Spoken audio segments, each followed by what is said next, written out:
साधक में ये दो वृत्तियां नाम पैदा करता है। पहला, अंतःकरण के सारे दोषों को भगाना। दूसरा, अंतःकरण में दैवी संपदा के सद्गुण स्थापित करना। तुम्हें नहीं करना, वो नाम कर रहा है, पर तुम चुप रहो। पर यहां चुप रहा नहीं जाता, विचलित हो जाते हैं। जहां असत प्रेरणा हुई तो या तो ऐसी क्रिया कर दी या वो ऐसे दुखी हो गए, हमारे मन में तो ऐसा आता है वैसा। चुप रहो, ऑपरेशन शुरू है तो मवाद निकलेगा, गंदगी निकलेगी, और जो गंदगी निकलेगी तो फिर अच्छे से वो घाव भर जाएगा। जितना दोष निकल रहा है उतना ही सद्गुण आ रहा है। अंतःकरण में भागवतिक सद्गुणों की प्रतिष्ठा होने में देर नहीं लगेगी। किसको? जो नाम जपने के साथ नाम का ध्यान करता है या नाम जपने के साथ रूप का ध्यान करता है। अब उसके हृदय में भगवत स्वरूप, पवित्रता, शांति, संतोष, निर्भयता, निश्चिंतता, समस्त दैवी संपदा प्रकाशित हो गई। अब तो एक एक नाम के साथ उसको स्वाद मिलने लगा और दिव्य स्वरूप भगवान का उसके हृदय में झलकने लगा। अब भगवान के रूप की प्रतिष्ठा उसके मानस नेत्रों में हो गई। लीला में प्रवेश, सेवा का अधिकार, सब भाव स्वरूप की जागृति, सब पूरा का पूरा प्रकरण ध्यान से बार बार सुनना। जब कोई साधक नाम जब प्रारंभ करता है, नाम जाकर के अंदर ज्ञान जागृति नहीं करता। प्रारंभ में सुप्त वासना प्रवृत्तियां जो छुपी उनको जागृत करता है। उठ और भाग यहां से। अब वो कुसंस्कार, दुर्गुण, दुराचार दल के दल वहां हैं अंतःकरण में। जैसे जैसे साधक नाम जब बढ़ाता है वैसे वो अपने बल के साथ प्रकट होते हैं। परमार्थ का साधक यदि सत्संगी नहीं हुआ तो वो समझता है कि ये तो बहुत बड़ा विघ्न सामने उपस्थित हो गया, हृदय जल रहा है और पाप वासनाएं इतनी बढ़ती जा रही। साधक में प्रारंभ में इनका परिचय ना होने के कारण वो पराजित होने लगता है कि अब तो बहुत गंदी बातें आ रही हैं, भजन रोक दो। अतएव साधक घबराए नहीं, इन विकारों के अधीन न हो, नाम जप रूपी परम साधन छोड़े नहीं। बिल्कुल मंगलमयी बात समझ लो, ये बात कई बार हो चुकी है, पर जो लिखा हुआ है उसे सुनोगे तो ज्यादा विश्वास हो सकता है। वैसे लगेगा ये अपने मन से कहते हैं। साधक प्रारंभ में पराजित करने की सामर्थ्य नहीं रखता, अतएव घबरा करके इनका परिचय ना जानने के कारण वो या तो इनके अधीन होकर फिर गलत कार्य करने लगता है या भयभीत होकर साधन नाम जप करना छोड़ देता है।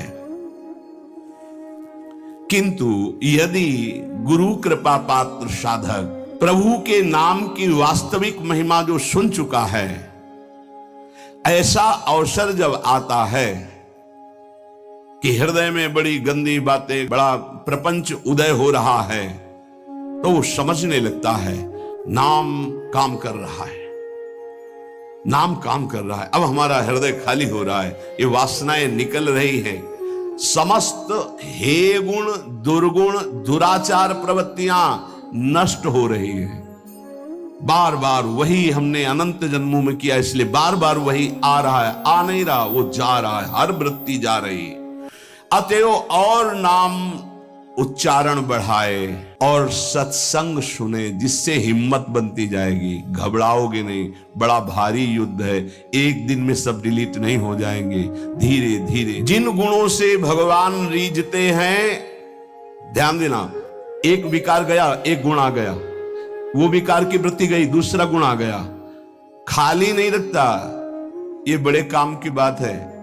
जैसे जैसे नाम जब चलेगा, दुर्गुण, दुराचार, दुर्विचार, पाप प्रवृत्ति खाली हुई, उतने में सद्गुण सदाचार आके बैठ गया कि अब दोबारा उसको जगह नहीं मिलेगी।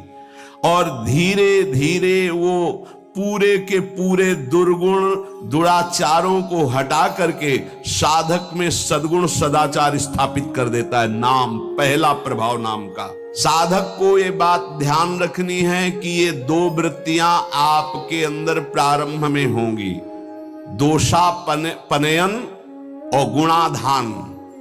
दोषापनयन, जो दोष वृत्तियां हैं उनको निकलना और उनकी जगह में सद्गुण सदाचार स्थापित करना, ये नाम करेगा। तुम्हें चुप रहना है, राधा राधा राधा राधा राधा राधा।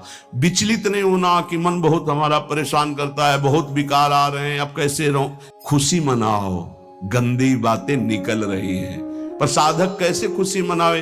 वो तो मन में तदात्म में, तो मन में जलन हो रही है और वो निकल रहे हैं तो वो समझ रहा है आ रहे हैं, और फिर वो उनसे या तो द्वेष कर बैठता है या तो राग। द्वेष कर बैठता, क्यों आ रहे हैं, क्यों ऐसा ऐसा, उनकी सत्ता दृढ़ हो रही, और या फिर उसी आचरणों में लग जाता है तो रागात्मक या द्वेषात्मक वृत्ति से वो टिक जाते हैं, खाली नहीं हो पाते। इसीलिए लंबा समय निकल जाता है, कोई लाभ उसको समझ में नहीं आता।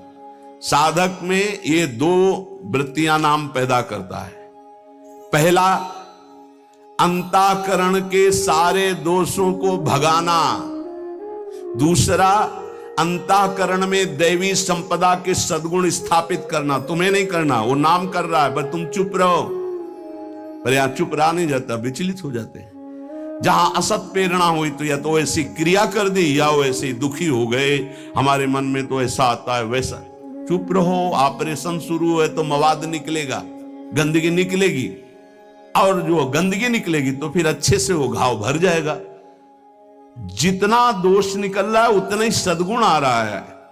कितना सुंदर बात है, अगर ये न समझ पाए तो परेशानी पड़ जाएगी। बिल्कुल निश्चिंत रहिए, तुम्हारे अंदर काम क्रोध लोभ जो भी दोष दिखाई दे रहे हैं, आ नहीं रहे, जा रहे हैं, जा रहे हैं, और वो जगह खाली नहीं हो रही, वहां दैवी संपदा भर रही, जिससे भगवान प्रसन्न होते हैं।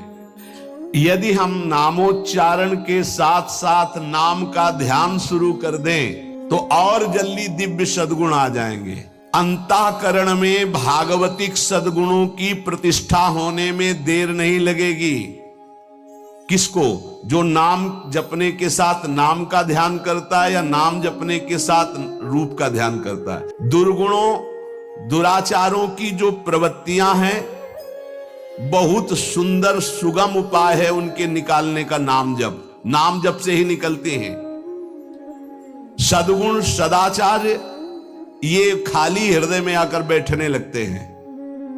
बहुत बढ़िया प्रक्रिया है, बस समझ लो, कोई प्रश्न नहीं रह जाएगा।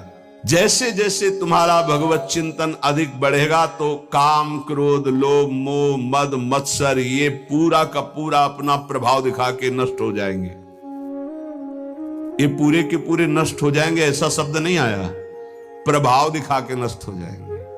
जितना इनमें पावर हो पूरा पावर दिखाएंगे तुम्हें परास्त करने के लिए। नाम छोड़ दो, संसार में आ जाओ।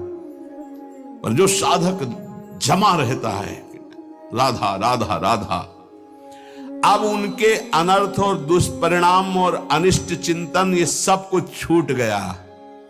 नाम से पूर्व पाप भस्म हुए, वर्तमान का जो अनर्थ है, दुष्परिणाम है, अनिष्टकारी चिंतन है, वो छूट गया। अब उसके हृदय में आनंद का प्रादुर्भाव हुआ। अब उसके हृदय में भगवत स्वरूप पवित्रता, शांति, संतोष, निर्भयता, निश्चिंतता, समस्त दैवी संपदा प्रकाशित हो गई। अब तो एक एक नाम के साथ उसको स्वाद मिलने लगा और दिव्य स्वरूप भगवान का उसके हृदय में झलकने लगा। अब भगवान के रूप की प्रतिष्ठा उसके मानस नेत्रों में हो गई। पूरा का पूरा प्रकरण ध्यान से बार बार सुनना। अब उसके हृदय में जो आनंद आया, उस आनंद में उसे आत्मस्वरूप का बोध हो जाता है। मन अद्भुत आनंदित, तो भगवत दृष्टि जागृत हो गई। ये दो अधकचरी दशा के नाम जापक होते हैं, इनकी बड़ी दुर्दशा होती है। मुख से तो नाम उच्चारण करते हैं और शरीर के आचरण करते हैं, वही जो मन बुद्धि कहते हैं, तो उनका वास्तविक नाम जप नहीं हो पाता। क्योंकि थोड़ी देर मुख से नाम उच्चारण कर लिया, फिर असत आचरण किए, असत चिंतन किए, तो ये जो अधकचरापन है ये बहुत कष्ट देने वाला है। सच्चा नाम स्मरण जो पीछे वर्णन किया गया, आपको परास्त नहीं होना, बराबर नाम। इसके साथ जब नाम का चिंतन, रूप का चिंतन, तब समझो कि आप अधकचरी अवस्था से बाहर आ गए। अभी तो बहुत गंदी बातें चिंतन में आती हैं, अभी तो लड़ना पड़ेगा, इतना तो लड़ने के लिए तैयार रहो।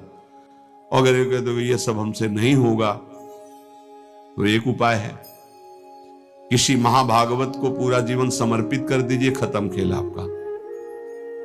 ये भी देख लीजिए करके, पूरा जीवन अक्षरशः समर्पित, थोड़ी गुरुदेव की बात, थोड़ी मेरे मन की बात। ये अधकचरापन, भगवान ने नारद जी को कहा था, अधकचरे योगी का मेरा साक्षात्कार नहीं होता। थोड़ा गुरुदेव की बात माननी है, थोड़ी अपनी बात माननी है, अधकचरापन। पूरी बात गुरुदेव की माननी है, बस बढ़िया बात बन जाएगी। जब निकले वो मूड़े मुड़ा लिया है भगवत मार्ग में, फिर क्या, फिर अपने मन की बात क्या रह गई। नाम, नामी और नाम धारक तीनों एक हो जाते हैं, ध्यान दीजिए, अभेद हो गया। नाम, नामी और नाम धारक तीनों एक हो गए। नाम में, नामी में, नाम धारक भगवत स्वरूप, कोई अंतर नहीं रह गया नाम में, नामी में और नाम जापक में। ये परिपक्व अवस्था नाम की, जापक की हुई। नाम स्मरण की बात जिह्वा से नाम, कंठ से नाम और फिर हृदय से नाम प्रारंभ हो जाता है, अंतरात्मा से। अब जब हृदय से नाम चल रहा है तो प्रेम स्फुरित हुआ, बस सब सामर्थ्य जागृत हो गई। प्रेम जागृत होते ही सब सामर्थ्य जागृत हो गई। भगवत प्रेम हो गया तो शेष सब बातें, लीला में प्रवेश, सेवा का अधिकार, सब भाव स्वरूप की जागृति, सब। जैसे बछड़ा आ जाए तो गाय रंभाती हुई स्वयं आ जाती है, ऐसे ही जहां उसके हृदय में प्रेम स्फुरित हुआ तो प्रेम लक्षणा भक्ति जागृत होते ही प्रिया प्रीतम उसके हृदय में आ गए। जैसे बछड़ा आ गया ना, गाय आ जाएगी, बछड़ा के पीछे रंभाती गाय, ऐसे ही प्रेम भाव जहां जागृत हुआ प्रिया प्रीतम आ गए। ये न किसी साधना से न योग से ये नहीं होता है, ये नाम से होता है, गुरु प्रदत्त नाम से।